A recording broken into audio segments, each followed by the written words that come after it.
साम्राज्य न्यूज, सामान्यांचा असामान्य आवाज। पुढच्या 15 वर्षापर्यंत भाजप सेना युती तुटणार नाही, बावनकुळे यांचा विश्वास। महाराष्ट्रामध्ये भाजप सेना युती एकनाथजी आणि देवेंद्रजीच्या समन्वयाने मोदीजीच्या नेतृत्वाखाली या महाराष्ट्रात पुढील 15 वर्ष राहणार आहे। ही युती नैसर्गिक युती आहे। या युतीला अजिबात तडा जाऊ शकत नाही। वज्रमुठला तडा जाईल, मात्र भाजप सेना युतीला अजिबात तडा जाणार नाही, असा विश्वास हिंगोली येथे 350व्या राज्याभिषेक सोहळ्यानिमित्त बावनकुळे हे हिंगोली जिल्हा दौऱ्यावर आलेले होते। भाजपचे प्रदेशाध्यक्ष बावनकुळे यांनी माध्यमांशी बोलताना सांगितले की भाजप सेना युती एकनाथजी देवेंद्रजीच्या समन्वयाने मोदींच्या नेतृत्वामध्ये भाजप सेना युती या महाराष्ट्रात पुढचे 15 वर्ष राहणार आहे।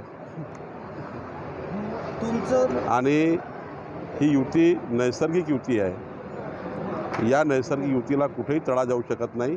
वज्रमुठला तडा जाईल, पण भाजप सेना युतीला तडा जाणार नाही। इतकी मजबूत युती महाराष्ट्रामध्ये तयार झाली आहे। आणि आता तुम्हाला 2024मध्ये महाराष्ट्रात आणि देशामध्ये क्रमांक 1 वर भाजप सेना युती दिसेल।